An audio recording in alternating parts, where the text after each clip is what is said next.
écoutez, alors bonjour à tous. Je suis vraiment très content de faire ce webinaire aujourd'hui, qui est un webinaire assez particulier. C'est le premier que nous faisons sur ce thème, donc sur le thème donc de la retraite des frontaliers. Et donc je remercie Cédric, Nicolas et Paul pour leur invitation. Alors je vais les présenter très rapidement, parce que c'est eux qui m'ont suggéré, proposé de faire ce webinaire, qui est vraiment quelque chose de très utile. Alors j'ai le plaisir donc d'accueillir aujourd'hui Paul Dao, Nicolas Chalochet et Cédric Tepati de Planific. Alors voilà, je les ai cités dans l'ordre en partant de droite à gauche. Donc la société Planific est une société spécialisée dans la planification financière et dans la retraite des frontaliers. Et donc, c'est le sujet de ce jour, la retraite des frontaliers. Je pense qu'on a pas mal de questions, en tout cas sur le sujet. Donc, c'est un webinaire où on va avoir une présentation d'à peu près une petite vingtaine de minutes, en gros, et où on va quand même planter le décor, vous expliquer les choses qu'il faut bien comprendre. Et puis derrière, on va répondre aux questions. En tout cas, Nicolas, Cédric et Paul vont répondre aux questions. Pour ce qui me concerne, je ferai l'animation, c'est-à-dire que c'est moi qui vais mentionner les questions. Donc, je vous invite, chers spectateurs, à poser vos questions directement donc sur la partie qui sert à ça, donc pour les échanges. Et c'est moi donc qui sélectionnerai les questions et qui les poserai donc à ce fameux trio. Ensuite, s'il y a des questions qui ne sont pas auxquelles on n'a pas répondu, on pourra y répondre après. Voilà, écoutez, en tout cas, j'espère que vous êtes tous prêts. Donc, n'hésitez pas à poser vos questions aussi au fur et à mesure. De toute façon, c'est moi qui vais les prendre. Et puis aussi, petite chose importante à avoir en tête, si vous avez une question en cours, je dirais, de présentation, posez-la et on y répondra, je pense. Voilà, donc je vous passe la parole, cher Nicolas, cher Cédric et cher Paul, c'est à vous. Ok. Alors, est-ce que tu peux me permettre le partage d'écran, s'il te plaît, David? Ah oui, pardon, c'est vrai, effectivement, c'est moi qui maîtrise encore ça. Voilà, normalement, ça devrait être bon. Ok, parfait. Est-ce que vous voyez l'écran de la présentation? Oui. Ok. Ok, donc comme disait David, ce que je vous propose, c'est de faire la présentation et à chaque slide, je m'arrêterai et n'hésitez pas à poser vos questions. Et puis David, si tu as des questions qui sont écrites, je te laisserai me les poser à nous directement. Ok? Ça marche. Alors, donc rapidement le sommaire de la présentation. Donc, on va rapidement vous présenter quels sont les services de Planific. Ensuite, on verra en détail l'AVS, le premier pilier pour les frontaliers, l'ALPP, le deuxième pilier, le troisième pilier. Et puis, un sujet qui pose beaucoup de questions, c'est le sujet de la retraite française et le sujet de l'assurance maladie et de la fiscalité à la retraite. Et enfin, on terminera par un résumé de tous ces piliers. Alors, Planific, pour très rapidement, donc on est implanté au Grand Saconnet, on est aujourd'hui 23 personnes dans l'équipe. On a décidé de pas proposer 50 choses. On a 3 services principaux. Le premier, c'est la planification retraite. L'objectif, c'est d'accompagner les personnes donc frontalières uniquement, qui ont plus de 50 ans, à préparer leur retraite. Donc la planification retraite, elle a 2 objectifs. Le premier, c'est de calculer tout simplement combien nos clients auront à la retraite en fonction de leur âge de départ. Donc, pour chaque planification qu'on fait, on va calculer combien ils auront à 60 ans, à 61, etc., jusqu'à 65 ans. L'idée, c'est de leur donner toutes les clés pour qu'ils puissent prendre leur décision de départ en toute connaissance de cause, puisqu'on s'est rendu compte que beaucoup de frontaliers, comme beaucoup de résidents suisses d'ailleurs, souhaitent partir plus tôt que l'âge légal. Sauf qu'il est assez difficile de se projeter et de savoir combien on va avoir net d'impôts, puisque c'est important d'intégrer les impôts dans la planification. Et donc, l'idée, c'est de donner tous les éléments pour que nos clients puissent prendre la meilleure décision. Et la deuxième clé de la planification, c'est d'apporter toutes les réponses aux différents choix qui devront être faits à la retraite. Principalement, je pense au choix entre rente et capital. Je pense aussi à la retraite française. Est-ce qu'elle doit être acceptée? Est-ce qu'elle doit être refusée? Est-ce qu'elle doit être différée? Etc. Donc ça, c'est notre pôle principal de planification. Ensuite, on a un deuxième service qui est le service de démarche, à la fois pour les personnes qui passent à la retraite. Donc, on fournit un classeur à nos clients où tous les formulaires sont pré-remplis. Et puis, on accompagne aussi les personnes qui sont au chômage. Et malheureusement, ça concerne de plus en plus de personnes, surtout en cette période. Et le troisième service, qui est le plus récent, c'est un service d'ingénierie patrimoniale. Donc, on a recruté un ingénieur patrimonial et l'objectif, c'est de fournir des conseils successoraux et patrimoniaux pour accompagner nos clients, puisque on se rend compte que quand on approche la retraite, c'est aussi des questions qui interviennent de plus en plus.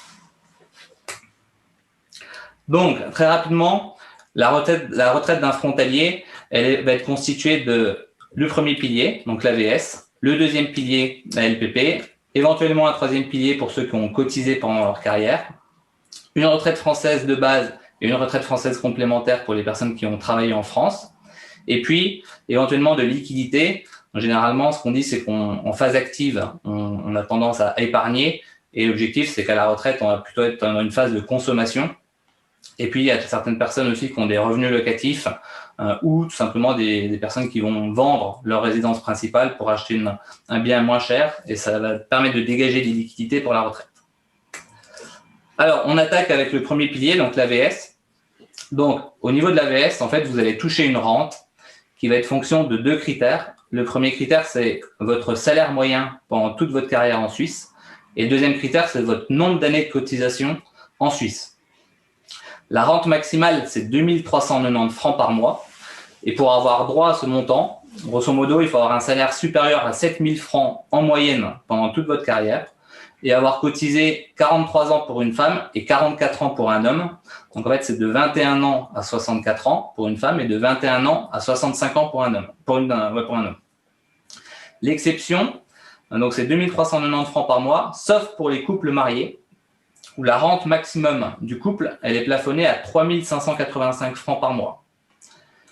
Il est possible, donc la rente AVS, c'est 65 ans aujourd'hui pour les hommes et 64 ans pour les femmes. Le projet de loi, c'est de mettre tout le monde à 65 ans. Et il est possible d'anticiper la rente de 2 ans avant l'âge légal.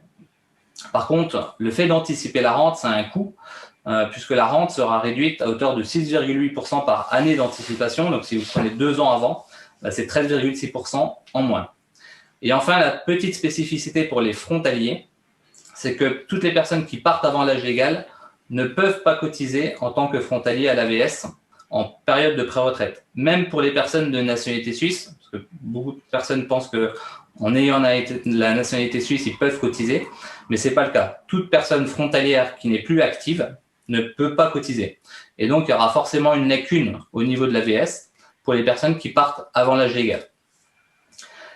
Est-ce que vous avez des questions sur l'AVS, David? Alors, est-ce qu'il y a des... Ouais, il y a quelques questions. Alors, pas forcément sur l'AVS, mais des questions un peu plus larges. Alors, j'ai le retour, là, on entend ma voix, donc c'est pas évident. Je ne sais pas si vous pouvez juste réduire le haut-parleur de votre côté. J'ai une question de Greg qui me dit, est-ce que vous travaillez plus large, est-ce que vous prenez prendre la retraite en France, en Suisse, mais aussi dans des autres pays? Est-ce que vous traitez, en tout cas chez Planifix, ce sujet? Ça, c'est une première question. Par rapport aux situations étrangères, là, on va les prendre en considération pour notamment le calcul de la retraite française. Par contre, tout ce qui est calcul de pension qui viendrait, je ne sais pas, de l'Angleterre ou d'Allemagne, on va demander les documents, on va demander que la personne se renseigne auprès du pays concerné pour avoir les estimations directement. D'accord, merci. Une question de Nat qui nous dit, voilà, bonjour, merci pour ce sujet. J'entends souvent parler de l'âge pivot. Qu'est-ce que c'est exactement? Alors, l'âge pivot, tout simplement, c'est l'âge défini par la Suisse qui définit tout simplement l'âge légal de la retraite. Donc aujourd'hui, il est à 65 ans pour les hommes et 64 ans pour les femmes. Et puis, il y a cette AVS 21, cette nouvelle réforme qui va sûrement advenir, qui veut repousser cet âge pivot pour les femmes et le rétablir à 65 ans comme pour les hommes. Très bien, merci Cédric. Eugénie nous demande si vous pouvez revenir, si Nicolas, tu peux revenir sur le temps de cotisation minimum. Alors en fait, le temps de cotisation minimum, j'en ai pas parlé, c'est 1 année minimum pour avoir droit à une rente AVS. Et ce que j'évoquais, c'était plutôt le maximum qui est porté c'est le maximum pour avoir la rente maximale, qui est de 43 ans pour une femme et 44 ans pour un homme. Toute personne qui n'a pas cotisé 43 ou 44 années ne pourra pas prétendre à la rente AVS maximum. D'accord.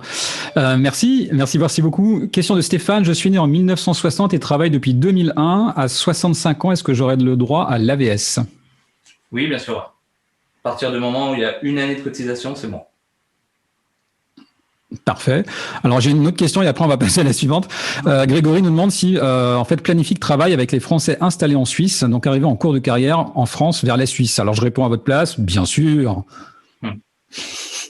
Pour les personnes qui souhaitent s'établir en France, oui, bien sûr. Très bien. Ou pour les personnes qui souhaitent rester et qui souhaitent calculer leur retraite française en tenant compte de leur activité suisse, c'est aussi quelque chose qu'on fait. Alors, il y a aussi juste un petit point par rapport à ça. En fait, on a des partenariats, donc des partenaires qui nous permettent de faire aussi les planifications suisses, mais on fait en collaboration. Et en fait, nous, on va calculer tout ce qui est partie française. Si la personne veut vivre en Suisse, et l'entreprise partenaire va pouvoir travailler sur la partie suisse, si la personne veut rester en Suisse. D'accord. Bon, bah ça, ouais, effectivement, c'est intéressant. Finalement, il y a d'autres questions sur l'AVS. Comment se calcule la rente AVS au prorata? Donc, je pense que c'est une question relative au prorata des années travaillées à l'AVS.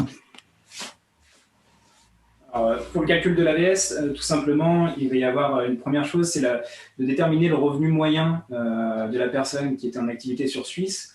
De ce revenu moyen, on va finalement déterminer une rente, un montant de rente annuel, et puis on va venir proratiser, alors je simplifie le calcul, hein, on va venir proratiser cette rente au nombre d'années effectivement effectuées sur la Suisse, sur les 44 années dues, ou 43. Très bien. Par contre, juste prudence, au niveau du plafond, beaucoup de personnes en fait, pensent à tort que le plafond est donc limité à 3 585, mais en fait, on a quand même le plafond. Dans tous les cas, pour un couple marié, il y aura un plafonnement qui sera exécuté quand même s'ils sont à moins de 3 585 au total à deux. Si tu peux juste mettre un petit point par rapport à ça, Cédric. Oui, alors effectivement, ce plafonnement de 3 585, c'est lorsque les deux personnes ont effectué la totalité de leur carrière sur Suisse et ont les conditions pour avoir la rente maximum. Aujourd'hui, on sait très bien que les frontaliers effectuent pas forcément les 44 années ou 43 années sur Suisse, ils ont une partie sur France. Et du coup, ce plafonnement va être également proratisé au nombre d'années vraiment effectuées. Donc, il sera foncièrement plus bas. C'est-à-dire que quelqu'un qui a maintenant un couple où les deux ils ont le droit à une rente de 1 500 francs, ils n'auront pas 3 000 francs. Ça sera plafonné aussi. Il y aura quand même un plafond en dessous de 3 000 francs, exactement. Ok. Alors, une question là, je suis pas sûr de la comprendre, mais si nous n'avons pas cotisé pendant 43 ans, est-il possible de percevoir une partie de la rente maximale?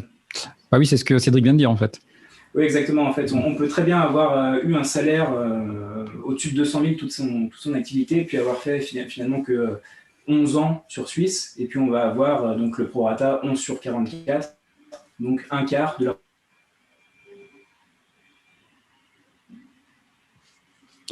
Ah, Nicolas, je vous ai perdu.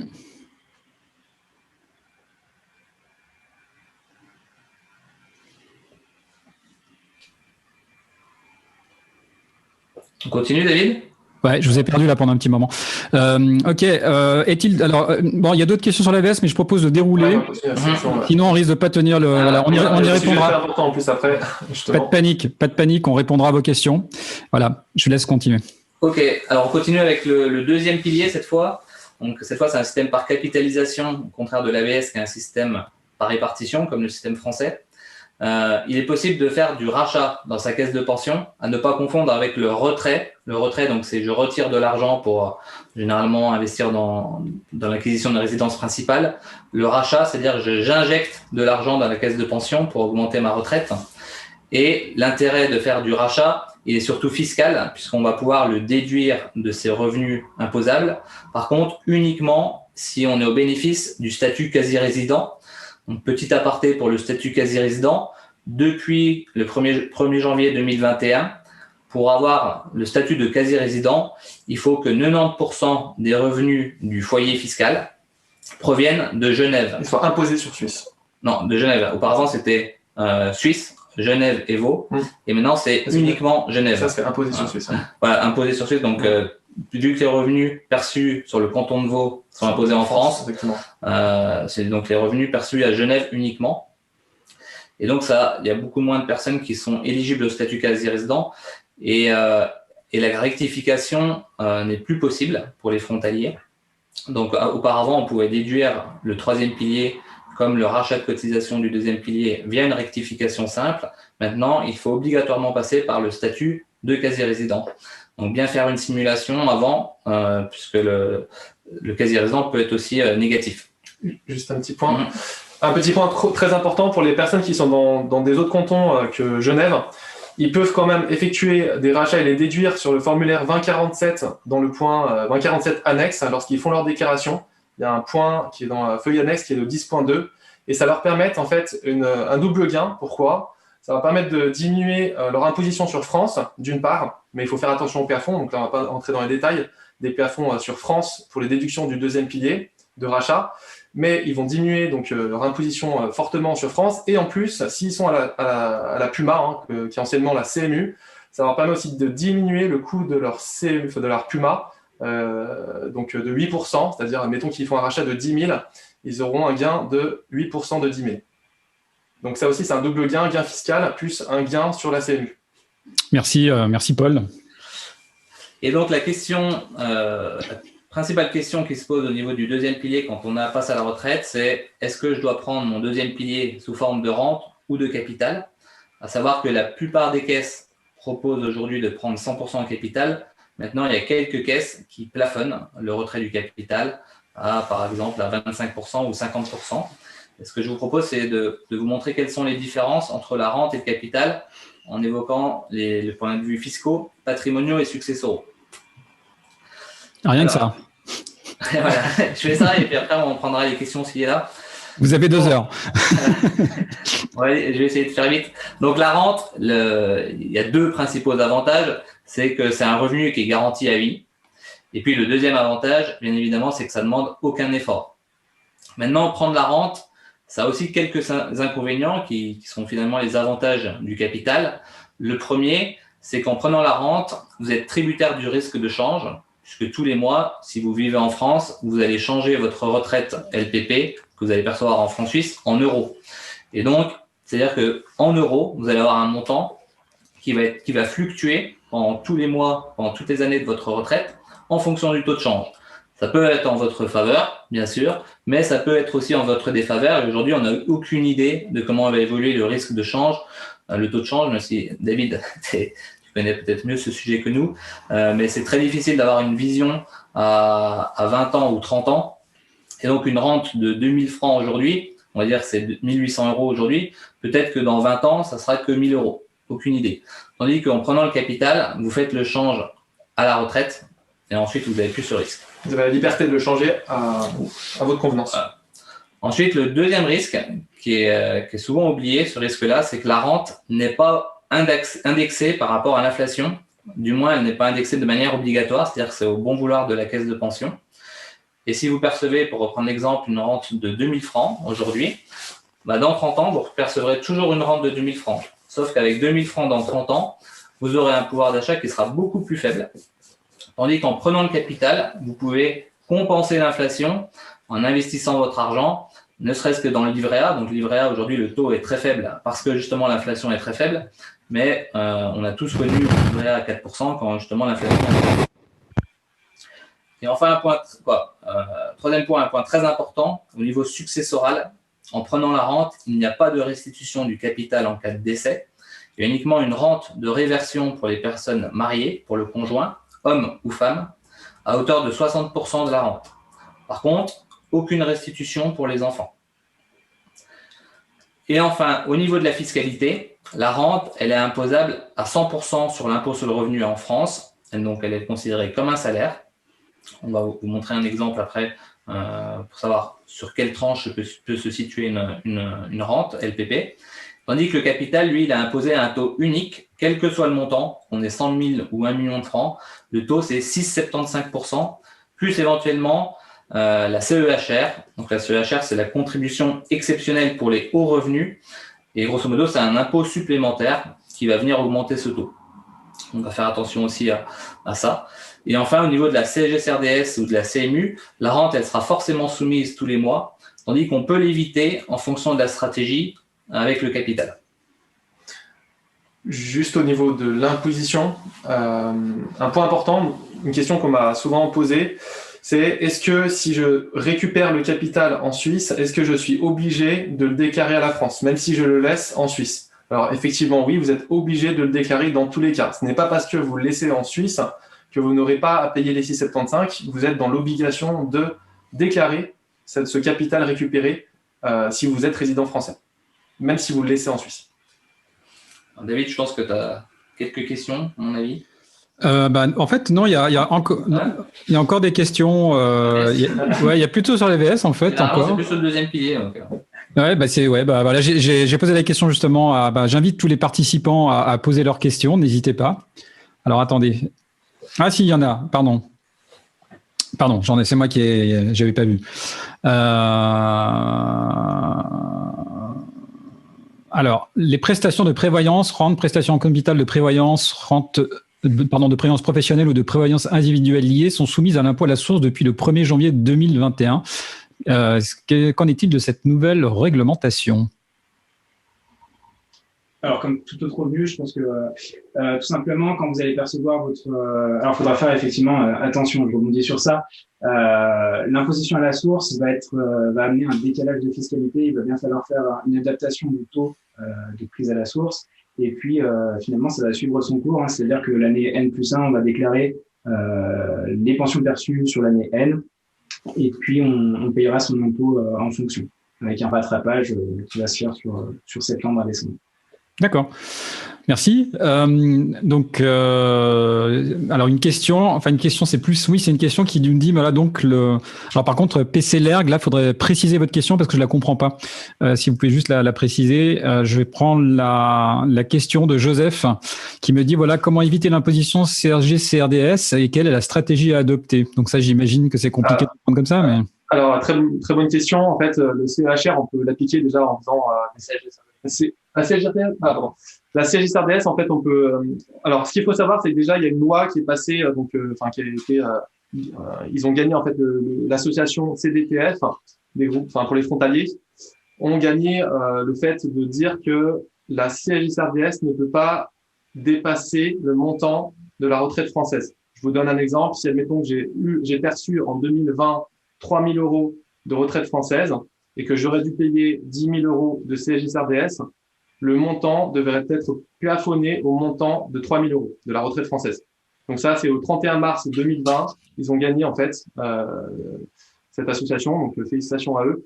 Et grâce à ça, en fait, ça permet aux frontaliers de ne pas payer plus que le plafond. Cependant, au vu de cette loi, nous, on se positionne planifique aujourd'hui, vraiment, dans le sens où on veut éviter, en fait, de rentrer dans cette loi qui a été...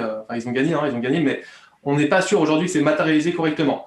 Donc, on fait une stratégie pour vérifier si, effectivement, accepter la retraite française tout de suite est avantageux ou pas, en attendant que tout soit matérialisé par rapport à cette nouvelle loi, parce que, comme vous le savez, les lois mettent du temps pour être matérialisées sur les déclarations d'impôts.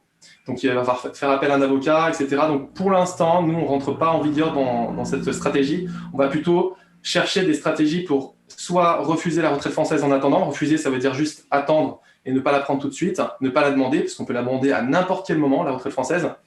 Soit la différer et attendre l'autoplein, ou attendre une année de plus pour éviter cette CSG-CRDS. Ok. Merci. Alors, ça répond du coup aussi à Christophe. Selon le mode de retrait choisi pour le deuxième pilier, cela a-t-il un impact sur le mode de retrait des troisièmes piliers? Alors, ça peut avoir un impact s'il y a énormément de capitaux qui sont débloqués la même année, où on va avoir justement cet effet de CEHR, de la contribution exceptionnelle des hauts revenus. C'est vrai qu'on a tendance à entendre en Suisse qu'il faut toujours échelonner nos versements de capitaux de prévoyance, puisqu'en Suisse, l'impôt est progressif. Par contre, en France, on va avoir un taux forfaitaire à 6,75 qui ne va pas bouger, qu'on débloque 10 000 francs ou bien 1 million. Donc la seule chose à être vigilant, à faire attention, c'est de ne pas débloquer assez de capitaux sur la même année pour avoir la contribution exceptionnelle de revenus. Merci. Sur cette contribution, en fait, il y a une possibilité aussi de diminuer cette contribution exceptionnelle, donc, qui s'appelle le CEHR, hein, lorsqu'on dépasse 250 000 € pour un célibataire sur la même année de revenus. Donc, ça veut dire salaire plus le capital qu'on a récupéré la même année, hein, les capitaux de deuxième ou troisième pilier, et 500 000 € pour un couple marié. S'il dépasse, justement, il y a cette contribution. Mais il y a un mécanisme de lissage qui est possible. On ne va pas expliquer, on ne va pas rentrer dans les détails, sinon ça met trop de temps. Mais pour diminuer cette contribution et qu'elle coûte le moins possible. Okay. Merci Paul. Question de Joseph. Si je prends uniquement 50% en capital, est-ce que je serai imposé à 6,75% ou est-ce qu'il faut retirer le 100% pour être imposé à 6,75%? Ce sera exactement pareil. Vous aurez aussi le 6,75%. Par contre, il faut être très prudent parce que si vous êtes de nationalité suisse dans une entreprise publique, de fonction publique, vous serez imposé en Suisse. Donc là, le taux ne sera pas de 6,75, ce sera forfaitaire de 10%. Donc en fait, en fonction de si vous êtes nationalité suisse et que vous avez travaillé par exemple au HUG ou au TPG, l'imposition peut rester uniquement en Suisse. Donc il faut vraiment être vigilant en fonction de votre nationalité et dans quelle entreprise vous avez travaillé. À tort, beaucoup de personnes pensent que c'est parce qu'on a travaillé, on a eu une caisse de pension qui est publique, alors dans ce cas-là, ils rentrent et qui sont nationalité suisse, ils rentrent dans cette rubrique, mais pas du tout. Il faut que l'entreprise soit publique. D'accord. Alors, il y a une réponse, enfin il y a une question, mais je pense que le tableau qu'on a sous les yeux le résume. En fait, est-ce qu'on peut récupérer une partie du capital et garder une partie en rente? Quel serait l'avantage? Cédric, est-ce que tu peux... Alors effectivement, on peut le faire. L'avantage que j'y vois, c'est de conserver une sécurité par rapport à une rente. Il y a forcément des personnes qui ont besoin d'être rassurées, d'avoir un minimum de rente sécuritaire. Et puis le restant va pouvoir venir flexibiliser un peu les années de retraite, puisque souvent on remarque que les 10 premières années, c'est là où on va consommer, on va avoir un besoin de consommation plus important. Maintenant, si on regarde vraiment financièrement, dans nos études, ce qu'on remarque, c'est que ce soit la rente qui soit plus avantageuse ou le capital qui soit plus avantageux, faire un mix va simplement déplacer le curseur, je dirais, mais ce sera une situation moyenne entre les deux. Merci Cédric. Eugénie nous demande s'il est plus judicieux de faire des rachats réguliers ou plutôt de grouper. En fait, il est plus judicieux de les faire réguliers, mais il faut vraiment être stratégique. C'est-à-dire que en fonction des années où vous allez vous rapprocher de la retraite, il faut faire attention parce qu'il y a une règle des 3 ans avant le départ à la retraite, que si vous effectuez un rachat pendant les 3 ans avant le départ à la retraite ou la pré-retraite, vous ne pourrez pas récupérer ce capital sous forme de cette somme rachetée sous forme de capital. Vous pourrez uniquement la récupérer sous forme de rente.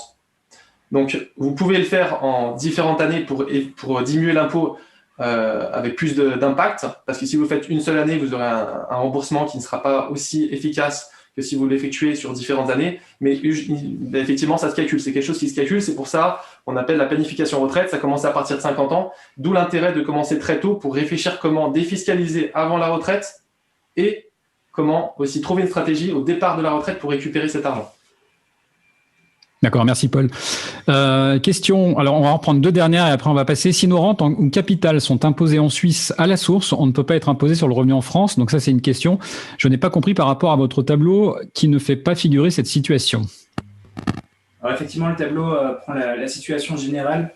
Ce qu'il faut comprendre, c'est qu'il y a une condition qui sort de ce tableau-là, c'est, comme l'a dit Paul tout à l'heure, être de nationalité suisse ou binationale et avoir une pension ou un capital qui dépend d'une caisse de pension de votre employeur qui est une institution publique. Donc, désolé, c'était un peu compliqué. Cette partie-là, elle va vraiment sortir de ce tableau. C'est-à-dire que pour toutes les rentes, que ce soit rente ou capital, toutes les prestations de deuxième pilier vont être imposées sur imposition à la source. D'autre part, je rebondis aussi sur la partie CSG. Oui, c'est quelque chose d'important aussi. Cette prestation qui n'est pas imposable en France, mais imposée à la source en Suisse, ne sera également pas soumise à la CSG sur France. Voilà. Donc, effectivement, sur ce tableau, on prend le cas général, les 80% des personnes qu'on rencontre aujourd'hui, mais pour chaque étude, on va spécifier en fonction de la situation de chacun et calculer les bonnes impositions. Merci Cédric. Dernière question pour la partie LPP, puis après on continue. Comment est calculée, alors celle-là elle est facile, comment est calculée la rente sur un capital donné? La réponse, Alors, tout ça simplement. dépend, non, parce que c'est le taux de conversion. Oui, exactement. En fait, chaque caisse de pension va définir un taux de conversion. Alors, il faut savoir que la LPP, il y a deux tiroirs. Il y a un tiroir obligatoire, régi par la loi, et un tiroir sur-obligatoire. Et donc, l'obligatoire va avoir un taux de conversion défini par la loi et le sur-obligatoire va avoir un taux de conversion défini par la caisse de pension. Ce taux de conversion va tout simplement transformer le capital que l'on a épargné toutes nos années d'activité en rente viagère mensuelle. Enfin, annuelle, du coup, mensuelle par la suite. Donc la réponse est, en tout cas pour la partie sur-obligatoire, rapprochez-vous de votre caisse de pension. Très bien. Je te laisse continuer, Nicolas, pour la présentation. Ça marche. Donc ça, c'est pour expliquer comment ça fonctionne justement la fiscalité en France. Beaucoup de frontaliers travaillent à Genève et ne payent pas d'impôts en France. Et donc, du coup, ils ne s'intéressent pas vraiment à comment fonctionne le calcul de l'impôt en France, mais c'est important, notamment pour savoir comment va être imposée la rente du deuxième pilier. Donc en France, la fiscalité, ça fonctionne par tranches. Il y a plusieurs tranches. La première tranche, entre 0 et 10 000, elle est imposée à 0%. J'arrondis les chiffres. Entre 10 000 et 25 000, c'est 11%. Entre 25 000 et 73 000, c'est imposé à 30%. Entre 73 000 et 158 000 à 41% et au-delà à 45%. Pour vous donner un exemple, prenons un célibataire qui touche 2 000 € de rente AVS, 3 000 € de rente du deuxième pilier, 500 € de retraite française, donc ça lui fait 5 500 € par mois. Il aura 66 000 € annuels. Petite information, où je pense que vous voyez sur vos avis d'imposition qu'il y a un abattement forfaitaire de frais professionnels qui correspond à 10% de vos revenus. À la retraite, ce plafond, ce 10%, il est plafonné à 3 858 €. Et si c'est un couple, c'est 3 858 € pour le couple à la retraite. Donc voilà, juste petite spécificité. Et donc le total net imposable ici sera de 62 142 €. Et comment on va imposer ce montant-là? Donc jusqu'à 10 084 €, il y a 0% d'impôt, donc il n'y a pas d'impôt. De 10 084 à 25 710, on va appliquer 11% sur cette tranche-là, donc ça représente 1 718 € d'impôt. Et tous les revenus qui dépassent 25 710 €, donc on est déjà, si on prend juste l'AVS, la retraite française, on atteint. Et donc le deuxième pilier va se situer dans la troisième tranche, entre 25 000 et 73 000. Et le calcul, en fait, ça va être 62 142, donc le total du revenu imposable, moins 25 710 pour calculer la part de cette tranche. On va multiplier par 30%, qui est le taux d'imposition sur cette tranche-là, et on obtient 10 929 €, ce qui fait une imposition totale de 12 647 € pour une personne qui gagne 5 500 € à la retraite. Ce qui fait un impôt moyen de 20,35%, qui est assez important.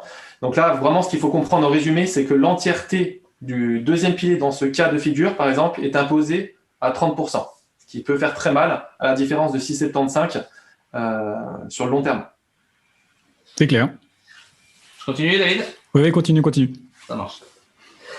Alors, très rapidement, le troisième pilier, donc cette fois, c'est une épargne privée. Le plafond augmente régulièrement. Cette année, c'est 6 883 francs. Comme le rachat, l'intérêt du troisième pilier, c'est qu'on peut le déduire de ses revenus imposables, encore une fois, uniquement à partir du 1er janvier 2021, si on est quasi-résident. Et au niveau du retrait, c'est quasiment toujours en capital. L'exception, en fait, qu'on a mis, c'est simplement, je pense par exemple aux rentes genevoises qui proposent une rente. Et la fiscalité du retrait du capital troisième pilier, c'est comme le deuxième pilier. Vous allez avoir un impôt qui va être prélevé à la source en Suisse. Donc, idem sur le deuxième pilier. Dans tous les cas, vous avez un impôt à la source en Suisse. Ça, c'est pour être sûr que vous payez un impôt quelque part. Ensuite, vous devez déclarer le montant sur votre déclaration française. Vous allez payer les 6,75% d'impôt français. Une fois que vous avez payé ces 6,75% d'impôt, vous demandez le remboursement de l'impôt qui a été prélevé à la source en Suisse. Ah. Oui. Ouais, il y a eu une coupure. On n'en vous entend plus très bien. Ok. Vous entendez là? Ouais, beaucoup moins fort. Ok. Je vais rapprocher comme ça. Ça a coupé où, David?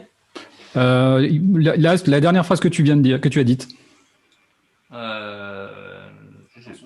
Ouais, c'est ça, on va faire attention de bien penser à récupérer l'impôt qui a été payé à la source en Suisse, puisque c'est des sommes très importantes et que beaucoup de personnes ne font pas cette démarche.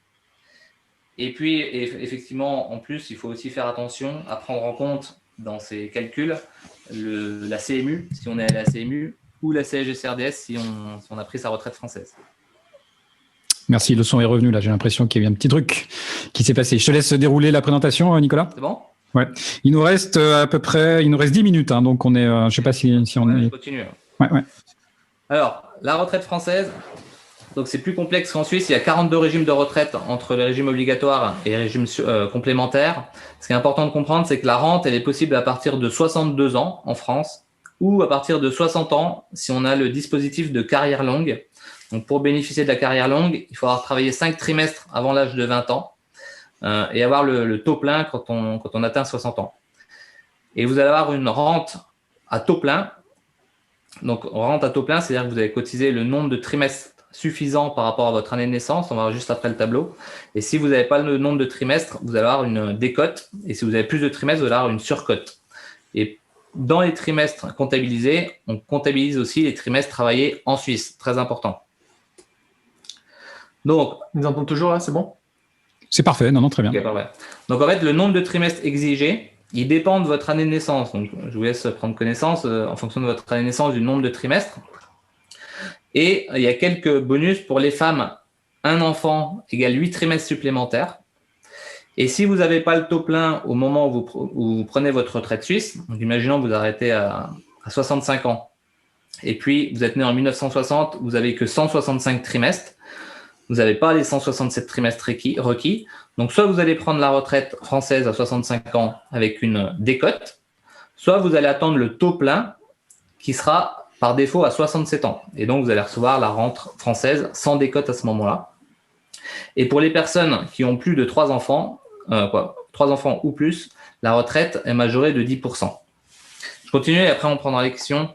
C'est la dernière partie importante. Par rapport à la retraite française, chacun reçoit normalement un relevé de carrière à partir de 55 ans qui est à contrôler et à rectifier et à prendre avec des pincettes parce que le nombre de trimestres estimés, je ne sais pas si vous voyez ma souris, mais le nombre de trimestres estimés, il ne prend pas en compte les trimestres suisses puisque la CARSAT, qui fait ces tableaux, n'a pas connaissance de l'activité suisse. Et donc, ils vont déterminer toujours un taux plein. Vous voyez, la case qui est grisée ici, c'est l'année où ils déterminent le taux plein. Donc, ils déterminent qu'il n'a pas le nombre de trimestres suffisant avant 67 ans. Donc, ils déterminent que le taux plein sera à 67 ans. Et en réalité, quand on va ajouter les trimestres suisses, il y a de fortes chances que le taux plein il soit avant entre 62 et 67 ans. Donc, ça, c'est la première erreur. La deuxième erreur, c'est sur le calcul de la retraite de base. Le calcul en France, c'est qu'on prend les 25 meilleures années. Donc, une personne qui a travaillé que 10 ans en France, ils vont prendre les 10 années totales. Sauf que quand on ajoute les trimestres suisses, le calcul final de la retraite française de base, ça va être un prorata de l'activité française par rapport à l'activité totale. Imaginons qu'on a travaillé 40 ans entre la France et la Suisse et 10 ans en France. En fait, le calcul, c'est qu'on va prendre un quart des années françaises, donc 2,5 années françaises. Et donc, forcément, la moyenne de ces 2 années sera supérieure aux 10 années. Donc, généralement, en fait, c'est tous les montants qui s'affichent ici sont souvent sous-estimés par rapport à la réalité. Donc, c'est important de rectifier. Et je termine par ça et après, on prendra les dernières questions. Donc, l'avantage d'accepter la retraite française, c'est qu'on va pouvoir sortir du système CMU ou la MAL, d'accord, obligatoirement. Par contre, en contrepartie, le fait d'accepter la retraite française, vous allez devoir payer la CSG-CRDS sur vos rentes et capitaux de retraite suisse à hauteur de 9,1%. Donc, la grosse question, une des principales questions sur lesquelles on travaille sur tous les dossiers, pour les personnes qui ont travaillé en France, c'est est-ce que vous devez accepter ou refuser la retraite française? Si vous l'acceptez, à quel moment il faut l'accepter? Est-ce que c'est en même temps que la retraite suisse? Est-ce qu'on va la différer d'une année pour éviter la CSG-CRDS sur les capitaux? Ou est-ce qu'on attend le taux plein? Et puis sinon, est-ce que vous devez rester à la CMU ou à la MAL ou changer de régime? Et je pense qu'on va s'arrêter là, David. Ouais. Okay. On prend des questions. Après, en fait, à la fin, c'était juste un résumé de tout ça. Je t'appuie comme ça pour mettre le résumé. Voilà. Excellent. Excellent. Bah, écoutez, Merci à tous les trois pour cet exercice qui n'est pas forcément très simple. On va continuer. On a à peu près 6 minutes de questions, peut-être un tout petit peu plus. Alors, ce que je vous suggère, donc on a en gros 19 questions ouvertes. Wow. Donc en fait, ce qu'il faudrait, si possible pour vous, c'est de proposer des réponses plutôt courtes. Oui. Et les réponses auxquelles nous n'aurons pas répondu, normalement, on en a une trace et je vous inviterai à prendre contact avec évidemment l'équipe de Planific.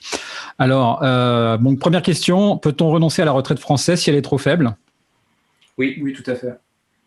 En fait, la retraite française, on peut tout simplement, pour faire très court, ne pas la prendre ou la demander quand on veut. Donc, si on la prend jamais, il va rien se passer. C'est tout. D'accord. Il y a Sylvie qui nous demande qui nous remercie et qui vous dit excellent. Et elle nous demande en fait si vous pouvez revenir en fait sur l'assurance maladie parce que c'est allé un peu vite.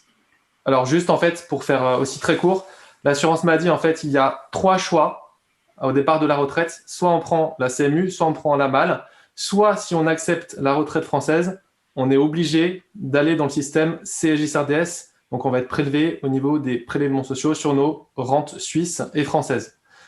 Mais si on ne prend pas la retraite française, on aura quand même le droit d'option de prendre la CMU et la MAL. Et vous aurez 3 mois à partir de la date de la première prestation de prévoyance.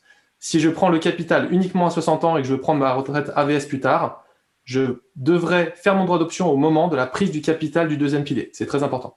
Donc, j'aurai 3 mois pour choisir. Ok, merci Paul. Alors, une question très pragmatique de Craig, autant la poser maintenant. Ça coûte combien vos conseils ? En fait, il y a tout un panel de conseils et de prestations qui sont offerts et c'est vraiment adapté à chaque situation, à chaque besoin et objectif. Ça peut aller de 1500 jusqu'à 3000, jusqu'à 3500. En fait, ça va dépendre vraiment de la situation. Si la personne est au chômage, si elle a des biens immobiliers, si elle est mariée, si madame travaille en Suisse ou en France. En fait, c'est 4 mois d'études. Donc, les personnes, on les rencontre au premier rendez-vous dans un rendez-vous informatif. Et si la personne, donc on va lui donner un devis en fonction de sa situation et du gain qu'elle peut réaliser aussi, parce que le gain est entre 50 et 100 000 francs, entre les gains fiscaux avant la retraite et les gains après la retraite. Et puis là, elle prend sa décision si elle veut aller de l'avant avec nous, tout simplement au premier rendez-vous. Excellent, merci Paul. Comment se calcule la retraite suisse AVS en cas de travail en Suisse pendant 20 ans ?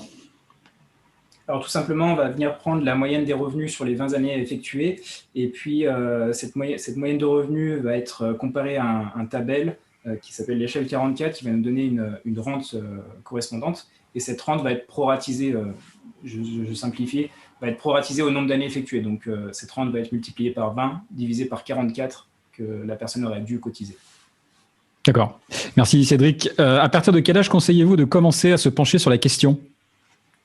À partir de 50 ans, généralement. Ok. Quid de la CSG-CRDS sur les revenus du patrimoine de retraités frontaliers à la CMU ou la MAL ? En fait, aujourd'hui, il y a ce qu'on appelle un prélèvement de solidarité qui s'élève à 7,5%. Donc, tous les revenus du patrimoine pour les personnes qui sont à la CMU ou à la MAL doivent s'acquitter, même à la retraite, en activité ou à la retraite, doivent s'acquitter de cet impôt supplémentaire. Avec la case 8SH et 8SI, si jamais, sur les déclarations françaises. D'accord, merci. Les trimestres travaillés en Suisse sont inclus dans le calcul de la retraite française. Quelle démarche faudra-t-il faire ? En fait, il faut régulariser auprès de la CARSAT pour déclarer ces trimestres suisses. Le problème, c'est que la CARSAT a beaucoup de retard actuellement et n'accepte pas les régularisations tant qu'on ne demande pas effectivement sa retraite. Et ce qu'on constate, par exemple, c'est qu'il y a des personnes qui ont droit à une retraite française à partir de 60 ans parce qu'ils ont le taux plein et ils ont la carrière longue et ils perdent cet avantage de toucher la retraite française, par exemple de 60 à 62 ans. Et c'est des montants conséquents. On a encore eu le cas hier, une personne qui avait 800 € de retraite française. Grâce à notre étude, on lui a conseillé d'accepter la retraite française dès 60 ans. Et c'est plusieurs dizaines de milliers d'euros de gagner. Ok. La durée de cotisation, merci Nicolas. La durée de cotisation est d'1 an minimum pour toucher sa retraite en Suisse, mais est-ce un décompte par mois ou par trimestre comme en France ? C'est par mois, cette fois. Ok, merci. Ensuite, alors, autre question. Est-il plus judicieux de faire des rachats sur le deuxième pilier ou de cotiser sur un troisième pilier? Combien de troisième piliers peut-on avoir? Alors, il faut être très prudent sur cette partie. Vraiment, j'insiste. Faut être vraiment. Donc, soit vous êtes dans un autre canton que Genève. Dans ce cas-là, ça peut être intéressant de faire des rachats seulement, parce que le troisième pilier, vous n'allez pas pouvoir le déduire sur les formulaires 2047 en France. Mais par contre, si vous êtes dans le canton de Genève, il faut vraiment être quasi résident. Et on va juste insister sur un petit point. Aujourd'hui, on n'est pas certain qu'un frontalier, d'un coup, il ait des revenus locatifs, donc il peut plus être quasi résident peut-être dans 2 ans parce qu'il va acheter un bien, il va le faire louer. Donc, faire un troisième pilier en assurance aujourd'hui est un peu risqué puisque on subit des pénalités si on s'arrête avant. Ce qu'on conseille plutôt pour les frontaliers dans la conjoncture actuelle, justement, qui peuvent être licenciés ou qui peuvent justement avoir des revenus locatifs, donc ils pourront plus être quasi résidents, c'est tout simplement d'opter pour un troisième pilier bancaire avec leur banque et de cette manière de réguler si une année ils peuvent plus cotiser, de pas avoir de pénalité, en fait, tout simplement ils ont l'argent qu'ils ont pu investir. D'accord, merci Paul. Quel est le nom? Alors ça, c'est une question un peu simple, mais je pense que c'est bien simple. La question est basique, mais je pense que c'est important de le dire à tout le monde. Quel est le nom de l'organisme qui gère les retraites du privé en Suisse? Alors, du privé? Oui. Alors, il va y avoir la caisse de compensation en fait qui va s'occuper de la partie AVS, premier pilier, et puis le deuxième pilier va vraiment être dépendant de la caisse de prévoyance de chacun qu'aura choisi l'employeur. Ouais, mais c'est ça. En fait, c'était une question basique, mais que tout le monde doit comprendre, effectivement. En tout cas, notamment ceux qui n'ont pas intégré le système, c'est que il y a autant de réponses que de caisses. Exactement. Alors, depuis le 1er janvier 2021, il semble que les règles en Suisse changent. Si nous prenons la retraite sous forme de rente ou capital, nous sommes imposés à la source en Suisse. Votre tableau ne fait pas figurer cette situation. Pouvez-vous nous parler de cette règle mise en vigueur au 1er janvier? On en a déjà parlé, celle-là, sauf erreur, tout à l'heure. Cette question. Pour les frontaliers, la seule condition pour que la rente soit imposée en Suisse à la source, c'est que la personne soit de nationalité suisse et qu'il ait travaillé dans une institution publique à sa sortie, à sa prise de retraite. Ouais, c'est tout. Extra. Quand on parle de salaire moyen pour le calcul de l'AVS, c'est le salaire brut ou le net? Le brut. Très bien. Juste pour une petite information, juste pour pas que certaines personnes fassent confusion, on est imposé sur le capital, sur Suisse à la source, dans tous les cas, mais cet argent est récupéré 1 an plus tard. C'est pour ça qu'on n'en parle jamais de cet impôt à la source, puisqu'il est récupéré en totalité au moment où les personnes payent les 6,75% d'impôt sur le capital en France. Donc, ils vont pouvoir justifier. Parfait. Allez, encore 2 questions. Est-il possible de cotiser après 65 ans à l'AVS? Alors, c'est possible si on poursuit une activité lucrative. Il va y avoir une franchise sur le montant de cotisation de 1 400 francs par mois, il me semble. Ça va venir augmenter, ça va venir faire un supplément de mois en cas d'activité sporadique, c'est-à-dire s'il y a des années où il manque des mois, on va pouvoir compléter ces années avec les années effectuées au-delà de 65 ans. Parfait, merci. Cédric, dernière question. Alors, le calcul se fait... Il y a des démarches à effectuer pour cet ajournement. Pardon, excuse-moi, Paul, on n'a pas compris. Pour effectuer cet ajournement, il faut vraiment prévenir 1 an à l'avance l'AVS, il y a des procédures à effectuer, sinon ils n'acceptent pas l'ajournement. Donc, il faut vraiment être prudent par rapport à ça. Il y a des démarches aussi spécifiques à ce sujet. Dernière question, le calcul se fait par année cotisée et non par trimestre. Question, que se passe-t-il si on cotise 10 ans et 6 mois? Est-ce que cela compte 10 ans ou 11 ans? Alors, une année va être prise en compte dès lors où on a 11 mois de cotisation sur l'année, au minimum. D'accord, merci. Alors écoutez, il faut mettre un terme donc à ce webinaire. Je vois bien qu'il y a encore des questions. Je vous invite, alors moi j'invite en fait tous les participants à se tourner vers l'équipe de Planific s'ils ont des questions personnelles, s'ils ont l'intention de faire une simulation, s'ils ont l'intention de calculer leur retraite et de calculer, je dirais, en tout cas de se soucier de leur avenir. Donc vraiment, je vous invite à prendre contact avec l'équipe de Planific. Il y aura toutes les coordonnées dans notamment le replay, le mail de replay que vous recevrez. Donc, pas de panique. Et également, vous pouvez simplement les retrouver sur le site web www.planific.com. Voilà, je crois que j'ai à peu près tout dit. Par ailleurs, écoutez, en tout cas, moi je vous remercie chaleureusement. Il y a pas mal, je ne sais pas si vous y êtes passé, il y a pas mal de remerciements quant à la présentation. On voit bien que c'est un sujet qui est un sujet très technique, qui en tout cas où on a de la fiscalité, on a des assurances sociales. Enfin, c'est quand même un sujet extrêmement complexe. Et bravo en tout cas pour votre expertise. Moi, je suis impressionné à chaque fois que je vous parle. Bravo en tout cas. C'est une passion, David. C'est une passion en fait. C'est vraiment une passion et vraiment on remercie déjà pour toutes les questions qu'on est en train de les lire parce qu'on n'a pas eu le temps de lire. On vous remercie pour votre enthousiasme à tous. Vraiment, c'est une passion en fait d'aider vraiment les personnes qui ont des questions sur la retraite. On s'est spécialisé exprès. On veut pas tout faire en fait. On veut vraiment se spécialiser sur un seul domaine. Et on pense que d'être un expert dans un domaine, c'est mieux que de tout faire. Donc, c'est la culture de l'entreprise. C'est votre credo. Bravo en tout cas. Bravo à l'équipe de Planific. Bravo à vous trois. Bravo Nicolas. Bravo Cédric. Bravo Paul. Alors, je vous dis donc à très bientôt. Moi, je vous invite à rester connecté sur le site travaillensuisse.ch pour voir les prochains webinars qu'on va organiser. Et puis, je vous dis donc à tous à très très bientôt. Merci. Au revoir. Merci David aussi. Merci David. Ciao, ciao. Ciao, ciao.